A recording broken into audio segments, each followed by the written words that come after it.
बिस्बो को सब्सक्राइब करें और इस बेल आइकन को दबाएं और घिसी पिटी खबरों को देखें मजेदार कहानियों में। जहां विश्व कुश्ती दिवस पर 38 वर्षीय सुशील कुमार को किसी अखाड़े का उद्घाटन करना चाहिए था, बजाय इसके वो अपने दोस्त अजय बक्करवाला के साथ दिल्ली पुलिस से छिपने में व्यस्त थे। कितना पैसा बचा है अजय? भाई ज्यादा नहीं, कुछ जुगाड़ करना पड़ेगा। लगभग 2 हफ्ते से दोनों पुलिस के साथ चूहे बिल्ली का खेल खेल रहे थे। कहानी शुरू होती है 4 मई की रात को, जब सुशील कुछ साथियों के साथ मॉडल टाउन के लिए निकले।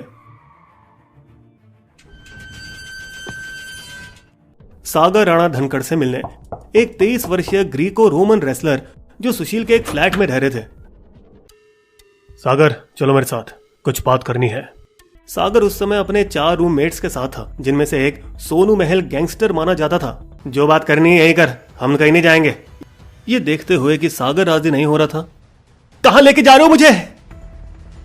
ये लोकेशन देश का हर पहलवान अच्छी तरह से जानता था, छत्रसाल स्टेडियम, नई दिल्ली, जिसके पार्किंग लॉट में सागर और उसके दोस्तों के लिए एक रिसेप्शन आयोजित किया गया था। ओए प्रिंस, चल रिकॉर्डिंग शुरू कर। चारों की बेरहमी से पिटाई शुरू हुई। मेरे बारे में बहुत बकवास कर रहा था ना, अब कहां गया तेरा दम? एक समय था जब सुशील और सागर अच्छे दोस्त हुआ करते थे, लेकिन एक जमीन की लूट के बंटवारे पर लड़े और सुशील को लगने लगा कि सागर हद से कुछ ज्यादा ही आगे निकल गया था। और अगर किसी और के मन में ऐसी कोई सोच आती थी तो ये पिटाई देखकर वे लाइन पर आ जाते। ये सबको वार्निंग है, अपनी अपनी औकात में रहो, नहीं तो यही हाल होगा।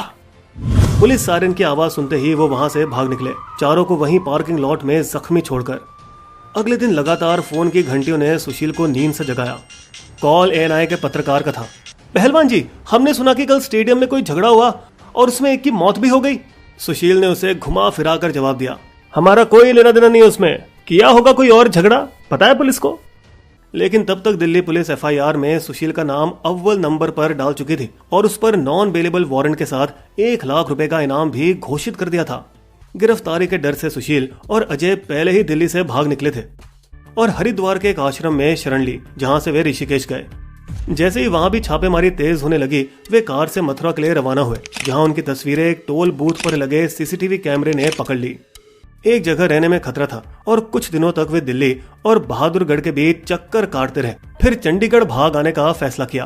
पहले 3 दिन में उसने कभी कभार ही अपना मोबाइल फोन इस्तेमाल किया, लेकिन उसके बाद उसे तोड़कर नष्ट कर दिया। अपने सहयोगियों के साथ टेलीग्राम ऐप पर संपर्क में रहा, सिम के बिना एक फोन पर इंटरनेट डोंगल के द्वारा, ताकि उसे कोई ट्रैक न कर सके। लेकिन यूमेट खबरी नेटवर्क की बदौलत, जो दिल्ली पुलिस ने सालों की मेहनत से बनाई, उन्हें जल्द ही एक टिप दिया। पहलवान जी एक शराब की दुकान से कैश लेने गुड़गांव आने वाला है। उसी दिन शाम को जब वे पैसे लेने गए, 3 पुलिस यूनिट सुशील पर नजर रखे हुई थी। भागने मत देना, दोबारा नहीं बोलूंगा, उसे निकलने नहीं देना। फिर भी वो किसी तरह उन्हें चकमा दे गए, लेकिन कैश कलेक्ट न कर पाए। दिल्ली पुलिस की स्पेशल सेल यूनिट ये जानती थी कि सुशील के पास पैसे कम थे और जाल बिछाने का अच्छा मौका था। फिर उन्होंने सुशील के एक खास सहयोगी को लपेटे में लिया। हाँ मैं बोल रहा हूँ, पैसे का कुछ एडजस्ट हो पाएगा? हाँ भाई जरूर, आप मुझे मुंडका मेन मिलो मेट्रो स्टेशन के यहाँ। प्लान के मुताबिक 23 मई के दिन विश्व कुश्ती दिवस की सुबह सुशील और अजय अपने चेहरे को ढके हुए एक स्कूटर पर पैसे लेने पहुंचे। लेकिन इससे पहले कि वे निर्धारित जगह पर पहुंचते, आधी दर्जन पुलिस ने उन्हें घेर कर गिरफ्तार कर लिया। शुरू में सुशील अपनी कोई गलती मानने को तैयार नहीं था, कई बार अपना बयान बदलता रहा। हाँ मैं स्टेडियम में था, मगर मैं झगड़ा सुलझाने गया था। लेकिन प्रिंस दलाल के फोन का बदनाम वीडियो क्लिप दिल्ली पुलिस के हाथों पहले ही लग चुका था। और तो और प्रिंस की गाड़ी से गोलियों से भरी डबल बैरल बंदूक, 5 कारतूस और 2 छड़ियां भी बरामद हुई। गिरफ्तार किए गए 15 लोगों में से एक विजेंद्र सिंह उर्फ बिंदर ने सब उगल दिया। पहलवान जी ने कहा राणा को पीटो, तो हमने पीटा। आखिरकार सुशील ने मान ही लिया। मैं बस उसे सबक सिखाना चाहता था, ताकि फिर मुझसे पंगा ना ले। मेरा उसे मारने का कोई इरादा नहीं था। हालांकि ये पहली बार नहीं था जब सुशील ने खुद के पैरों में गर्म तेल डाल दिया था। सितंबर 2020 में उन्होंने किराने की दुकान के मालिक सतीश गोयल से संपर्क किया, जो लॉकडाउन के दौरान स्टेडियम में राशन सप्लाई किया करते थे। पेमेंट कलेक्ट करने के लिए 76 साल आ जाओ। वहाँ 30 से 40 पहलवान पेमेंट देने के लिए तैयार थे। पैसा भूल जा। पहलवान जी 4 लाख कब नहीं, कुछ तो दे दो। ये ले साले। 2016 में जब नरसिंह यादव ने सुशील को हराकर रियो खेल के लिए क्वालिफाई किया, तब सुशील भारतीय कुश्ती संघ पर भड़क गए। मुझे उसकी जगह होना चाहिए था। इस हादसे के तुरंत बाद यादव ने डोप टेस्ट फेल किया और शक की सुई सीधे सुशील की ओर इशारा कर रही थी। उन्होंने मेरे खाने में कुछ डाला होगा ताकि मैं रियो से डिस्क्वालीफाई हो जाऊं। 1 साल बाद प्रवीण राणा के खिलाफ एक गाली गलौज भरे मैच के मिनटों बाद सुशील के साथियों ने प्रवीण और उसके भाई पर हमला किया। छत्रसाल स्टेडियम के ठीक अंदर, जो उस समय तक सुशील की जागीर बन चुकी थी, एक जगह जो उन्होंने अपने ससुर सतपाल सिंह से विरासत में ली थी। पिछले कुछ वर्षों में सुशील का अहंकार काफी बढ़ गया था। वे छोटी मोटी बातों पर फूटने लगे थे। 2018 में उन्होंने प्रो रेसलिंग लीग में हिस्सा लेने से इनकार किया, ये कहते हुए कि उन्हें पैसे कम दिए जा रहे थे। हद तो तब पार हो गई जब वे उत्तर रेलवे आयोजित कुश्ती प्रतियोगिता के दौरान अपने हाथ में हथियार लेकर घूम रहे थे और अपने साथी ओलंपियन को डरा के रख दिया। ये मेरी बंदूक है, कितनी सुंदर लगती है ना गोलियों के साथ, है ना। 2015 में सुशील ने टोक्यो के कांस्य पदक विजेता बजरंग पुनिया को छत्रसाल अखाड़े से बाहर कर दिया, जिस वजह से उसे सर्वश्रेष्ठ पहलवानों के साथ ट्रेनिंग करने का अवसर नहीं मिला। अब वो सागर को सबक सिखाने का इरादा बना चुके थे और जो उस दिन हुआ जिस दिन सोनू महल अपनी यूक्रेनी गर्लफ्रेंड का जन्मदिन मना रहे थे, उससे सारी बातें बिगड़ी। बताया जाता है कि सुशील का दोस्त अजय बक्करवाला नशे की हालत में बर्थडे गर्ल के करीब आया। आना मेरे पास, सेल्फी लेना। भाई तूने कुछ ज्यादा ही पी लिए, नीचे बैठ जा। यार मुझे मत सिखा क्या करना है, ठीक से बात कर। जो खाना है वो खा ले, चल। बाद में जब अजय सुशील के साथ बैठा था, ये सोनू और सागर को जल्दी सबक सिखाना होगा। सोनू और सागर दोनों पहले ही सुशील की नजरों में थे जब उन्होंने कुछ समय पहले कुश्ती कोच की पिटाई की, जो सुशील का खास था। वातावरण गंभीर था, हाथापाई की आशा थी, मगर ये किसी ने नहीं सोचा था कि सोनू की जान चली जाएगी। सुशील कुमार की गिरफ्तारी ने कुश्ती की दुनिया में छिपी गंदगी का खुलासा किया। अक्सर पहलवान जिंदगी भर छोटे स्तरों पर अपनी किस्मत आजमाते हैं और 35 की उम्र के करीब रिटायरमेंट के बाद उन्हें भाड़े के टट्टू होने के अलावा और कोई काम नहीं आता।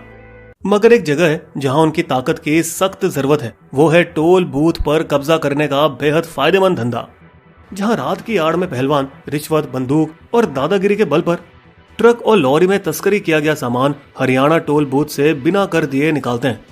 माना जाता है कि एक ट्रक के पीछे कम से कम 3 से 4 लाख का मुनाफा होता है। 3 साल पहले अफवाहें थी कि सुशील कुमार गैंगस्टर संदीप काला उर्फ काला जठेरी और उसके भतीजे सोनू महल के साथ हाथ मिलाया, लेकिन दिल्ली के मॉडल टाउन में एक प्रॉपर्टी सौदे पर झगड़े के बाद वे अलग हुए। खुद को ताकतवर बनाने के लिए कथित तौर पर सुशील जठेरी के 2 जाने दुश्मन से जा मिले, जो उस वक्त दिल्ली के तिहाड़ जेल के सलाखों के पीछे थे। नीरज बवाना और नवीन बाली दोनों ने इस अवसर को नहीं छोड़ा। भाई मुझे जठेरी से निपटने के लिए कुछ बंदों की जरूरत है, समझ लीजिए काम होगा पहलवान जी। जठेरी, जो माना जाता है उस समय दुबई में था, उसने बदला लेने की कसम खाई। ये सुनकर सुशील ने अपने आप को सुरक्षित करने के चक्कर में पहलवानों की और फौज बढ़ाई। पुलिस का मानना है कि जिस रात सागर की हत्या हुई, उस रात सुशील जठेरी के भांजे सोनू महल को सबक सिखाना चाहता था, क्योंकि सागर को पीटने वालों में से बवाना के 7 गैंग के मेंबर भी वहां मौजूद थे। लेकिन जब पुलिस ने उन सबको हवालात में बंद किया, तब सुशील के पसीने छूटने लगे, क्योंकि उस समय वे अकेले रह गए थे जठेरी के इंतकाम का सामना करने के लिए। इसलिए जब वे एक तरफ पुलिस से भाग दौड़ में लगे थे, तब दूसरी तरफ सुशील जठेरी के साथ सुलह करने की कोशिश में था। लेकिन इसके पहले कि कोई बात बने, पुलिस ने सुशील को हिरासत में ले लिया। कुछ लोगों का मानना है कि सुशील जानबूझकर गिरफ्तार हुए जठेरी के क्रोध से बचने के लिए, क्योंकि शायद वे पुलिस कस्टडी में अपने आप को ज्यादा सुरक्षित महसूस करते थे। जहां एक तरफ छत्रसाल स्टेडियम के पहलवान टोक्यो में भारत का नाम रोशन कर रहे थे, वहीं सुशील कुमार, जो खुद 2 बार के ओलंपिक पदक विजेता हैं, 2008 बीजिंग ओलंपिक में कांस्य पदक और 2012 लंदन खेलों में रजत, अपने ही हाथों से अपने ही खेल का नाम बदनाम कर चुके थे। एक समय था जब नॉर्थ इंडिया का हर नया पहलवान छत्रसाल स्टेडियम आते ही सुशील कुमार के पैर छुआ करता था। आप मेरे गुरु हैं, मुझे आशीर्वाद दीजिए। सागर भी उनमें से एक था, ऐसा बताया उनके पिता ने। सागर ने 8 साल तक छत्रसाल में ट्रेनिंग की, वो सुशील को अपना गुरु मानता था। कैसे आसमान से जमीन पर आ गिरा एक शख्स, एक उदाहरण कैसे आसान पैसा किसी भी नेक आदमी की नियत को खराब कर सकता है। दुर्भाग्य से सुशील कुमार अकेले नहीं थे इस खिलाड़ी बने अपराधी वाली लिस्ट में, जिसमें ज्यादातर सब मारामारी वाले खिलाड़ी हैं। अफसोस कि सुशील कुमार, जिसका दर्जा भारत के इतिहास के पन्नों में अमर होना चाहिए था, अब कानून के पन्नों में दिख रहा है। बिस्बो की शायरी। 2 ओलंपिक में जिसने किया देश का नाम, उसने फिर कर दिया हत्यारों सा काम।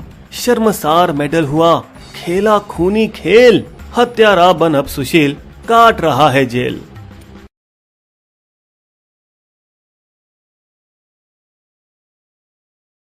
अगर आपको हमारी वीडियो पसंद आई तो सब्सक्राइब करें हमारे YouTube चैनल को और पेज पर बने बेल आइकन को क्लिक जरूर कीजिएगा ताकि आपको हमारे लेटेस्ट वीडियो की जानकारी आसानी से मिल सके। धन्यवाद।